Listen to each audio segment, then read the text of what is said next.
بسم اللہ الرحمن الرحیم۔ السلام علیکم۔ یہ تو آپ لوگ قرب قیامت کی علامات میں یاجوج ماجوج، خروج دجال، غزوہ ہند اور باقی نشانیوں کے بارے میں تو سنتے آئے ہیں، لیکن ہم اس سیریز میں حدیثوں، پیش گوئیوں، دوسرے مذاہب کی نظر میں ماضی کے اور موجودہ حالات و واقعات سے موازنہ کریں گے، اور ساتھ ہی ساتھ سب سے اہم یہ کہ ہم ان محرکات پر بات کریں گے جو دنیا کو قیامت کی طرف لے کے جا رہے ہیں، اور دنیا کیسے آہستہ آہستہ قیامت کی طرف بڑھ رہی ہے۔ آگے بڑھنے سے پہلے ویڈیو کو لائک کیجئے، انفو چنکس کو سبسکرائب کر لیں اور بیل آئیکن پر لازمی کلک کر لیں تاکہ آپ کو بر وقت ویڈیوز کے نوٹیفیکیشنز ملتے رہیں۔ ویڈیو کا آغاز ایک واقعے سے کرتے ہیں کہ مسلمان کیسے اور کیوں منتشر ہوئے۔ منگولوں نے جب بغداد فتح کر لیا تو اس کے بعد ہلاکو خان کی بیٹی بغداد میں گشت کر رہی تھی اور ایک ہجوم پر اس کی نظر پڑی، تو اس نے لوگوں سے پوچھا کہ یہاں لوگ کیوں اکٹھے ہیں؟ تو جواب آیا، لوگ ایک عالم کے پاس کھڑے ہیں۔ ہلاکو خان کی بیٹی نے عالم کو اپنے سامنے پیش ہونے کا حکم دیا۔ عالم کو تاتاری شہزادی کے سامنے حاضر کیا گیا۔ شہزادی مسلمان عالم سے سوال کرنے لگی، کیا تم لوگ اللہ پر ایمان نہیں رکھتے؟ تو عالم نے کہا، یقیناً ہم ایمان رکھتے ہیں۔ تو شہزادی نے پوچھا، کیا تمہارا ایمان نہیں کہ اللہ جسے چاہے غالب کر دے؟ تو عالم نے کہا، یقیناً ہمارا اس پر ایمان ہے۔ تو شہزادی نے پھر پوچھا، تو کیا اللہ نے آج ہمیں تم لوگوں پر عذاب کی شکل میں نہیں بھیجا اور تم پر غالب نہیں کر دیا؟ عالم نے کہا، یقیناً آپ غالب ہو گئے ہو۔ شہزادی نے پھر پوچھا، تو کیا یہ اس بات کی دلیل نہیں کہ خدا ہمیں تم سے زیادہ چاہتا ہے؟ تو عالم نے کہا، بالکل بھی نہیں۔ شہزادی نے پوچھا، کیسے؟ عالم نے کہا، تم نے کبھی چرواہے دیکھے ہیں؟ شہزادی نے کہا، ہاں بالکل دیکھے ہیں۔ عالم نے پھر کہا، کیا اس ریوڑ کے پیچھے چرواہے نے اپنے کچھ کتے بھی رکھ چھوڑے ہوتے ہیں؟ شہزادی نے کہا، ہاں بالکل رکھے ہوتے ہیں۔ تو عالم نے کہا، اچھا تو اگر کچھ بھیڑیں چرواہے کو چھوڑ کر کسی اور طرف نکل کھڑی ہوں اور چرواہے کی آواز نہ سن رہی ہوں تو چرواہا کیا کرتا ہے؟ شہزادی نے کہا، وہ ان کے پیچھے اپنے کتے دوڑاتا ہے تاکہ وہ ان بھیڑوں کو پکڑ کر واپس اس کی کمان میں لے آئیں۔ عالم نے کہا، وہ کتے کب تک ان بھیڑوں کے پیچھے پڑے رہتے ہیں؟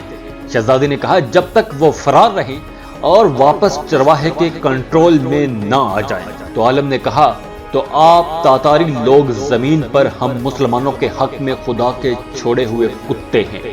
جب تک ہم خدا کے در سے بھاگے رہیں گے اور اس کی اطاعت اور اس کے راستے پر نہیں آئیں گے، تب تک اللہ تمہیں ہمارے پیچھے دوڑائے رکھے گا، تب تک ہمارا امن چین تم ہم پر حرام کیے رکھو گے۔ ہاں، جب ہم خدا کے در پر واپس آ جائیں گے اس دن تمہارا کام ختم ہو جائے گا۔ تو خدا کے چھوڑے ہوئے یہ کتے کبھی انگریز تھے، کبھی تاتاری، تو کبھی یہودی تھے۔ حدیث میں آتا ہے کہ آخری زمانے میں جب مسلمان ہر طرف سے مغلوب ہو جائیں گے، مسلسل جنگیں ہوں گی، شام میں بھی عیسائیوں کی حکومت قائم ہو جائے گی، ہر جگہ کفار کے مظالم بڑھ جائیں گے، عرب میں بھی مسلمانوں کی باقاعدہ پرشوکت حکومت نہیں رہے گی۔ اب ہم دیکھتے ہیں کہ مسلمان جو کبھی سپر پاور ہوا کرتے تھے، یہ مغلوب کیسے اور کیوں ہو رہے ہیں۔ ہم 20ویں صدی سے بات شروع کرتے ہیں۔ مشرق وسطی میں شیعہ سنی کی جان بوجھ کر لگائی گئی جنگ میں مسلمانوں کے ہاتھوں مسلمانوں کے قتل عام پر جہاں اہل مغرب بہت خوش ہیں، وہاں امریکہ اور اقوام متحدہ کا کردار بھی پراسرار اور دوگلا رہا ہے۔ اسرائیل اسلام کے اندر جنگ چھیڑنے کے لیے پچھلی ایک صدی سے منصوبہ بندی کر رہا ہے، لیکن وہ اپنی کوششوں میں کامیاب نہیں ہو رہا تھا۔ 1967 اور 1973 کی عرب اسرائیل جنگ کے بعد یہودیوں نے مکمل یو ٹرن لیا اور جنگوں کی بجائے مسلمانوں میں تفرقے کی پالیسی اپنائی۔ اللہ پاک فرماتے ہیں، اور اللہ کی رسی کو مضبوطی سے تھام لو اور تفرقے میں نہ پڑو، لیکن ہم دشمن کی چالوں کا شکار ہوئے اور تفرقے میں پڑ گئے۔ یہودی گروہوں نے چالیں چلی اور عرب اسرائیل جنگوں میں حصہ لینے والے شام، عراق، اردن، سوڈان، یمن، مصر، سعودی عرب اور عرب امارات میں شیعہ اور سنی فرقوں کو دو الگ الگ حصوں میں تقسیم کیا گیا۔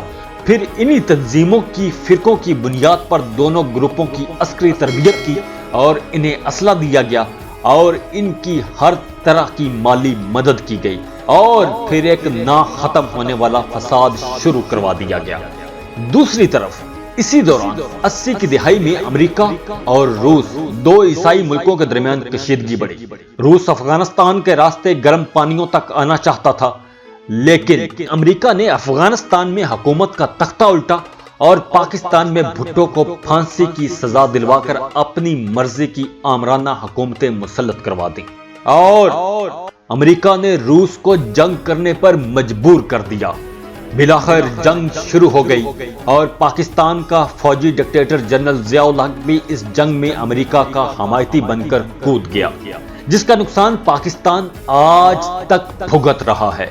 اس جنگ میں اسرائیل اور امریکہ کی آشیرواد سے تیار ہونے والی تمام مسلمانوں کی جہادی تنظیموں نے روس کے خلاف بڑھ چڑھ کر حصہ لیا۔ برطانوی وزیر اعظم مارگریٹ تھیچر سے لے کر امریکی سفارتکار تک سبھی افغانستان میں آ کر جہاد کے نعرے لگاتے رہے۔ مسلمانوں کو اس جنگ میں ایندھن کے طور پر استعمال کر کے یہ باور کروانے کی کوشش کی جاتی رہی کہ یہ اسلام اور کفر کی جنگ ہے، اور روس کو ایک لمبی جنگ کے بعد شکست ہوئی اور امریکہ دنیا کی سپر پاور بن گیا۔ افغانستان میں جہادیوں نے ملا عمر کو امیر المومنین بنایا اور کچھ حصوں پر طالبان کی حکومت قائم ہو گئی۔ 17 اگست 1987 کو بہاولپور میں ایک حادثہ ہوا اور روس کے خلاف امریکہ کے سب سے بڑے اتحادی اور فوجی ڈکٹیٹر جنرل ضیاء الحق اپنے ساتھیوں سمیت طیارہ حادثے میں انتقال کر گئے۔ چونکہ اس جنگ میں عراق کے صدر صدام حسین اور شام نے کھل کر امریکہ کی حمایت نہیں کی تھی، امریکہ کی اسلحہ ساز فیکٹریوں کا کام بھی رک گیا تھا، جس کی وجہ سے وہ دیوالیہ ہونے کے قریب تھی۔ لہٰذا عراق کو سبق سکھانے کے لیے اس پر حملہ کر دیا گیا۔ عراق پر حملے سے پہلے پاکستان میں نئی بننے والی حکومت کی سربراہ بے نظیر بھٹو نے صدام حسین کی حمایت کی اور انہیں ٹیلی فون پر امریکی منصوبوں سے خبردار بھی کیا، جس پر چند ہی ہفتوں میں صدر غلام اسحاق نے بغیر کسی وجہ کے پیپلز پارٹی کی حکومت ختم کی اور بے نظیر بھٹو کو رخصت کر دیا۔ ٹھوس وجوہات نہ ہونے پر یورپ اور روس سمیت پوری دنیا کے دباؤ اور رد عمل سامنے آنے پر امریکہ نے پسپائی اختیار کی، اور دوسری طرف افغانستان میں طالبان کی حکومت نے ملک میں شریعت نافذ کر دی اور پورے ملک میں افیون کی کاشت پر پابندی لگا دی، جس کی وجہ سے ہیروئن، افیون، چرس اور افیون کی خام مال کی صورت میں پوری دنیا میں سپلائی رک گئی۔ یہاں میں بتاتا چلوں کہ یہودیوں کے 3 ایسے بڑے کاروبار ہیں جن پر پوری دنیا میں ان کی اجارہ داری ہے، اور جب بھی ان کے کاروبار پر کسی نے بھی ہاتھ ڈالا وہ آخری حد تک جانے سے بھی گریز نہیں کرتے۔ ان کا پہلا کاروبار ہے پوری دنیا کا بینکنگ سسٹم، دوسرا کاروبار ہے دنیا کی سب سے بڑی اسلحہ بنانے والی فیکٹریاں، اور ان کا تیسرا کاروبار پوری دنیا میں منشیات کی سمگلنگ کا ہے۔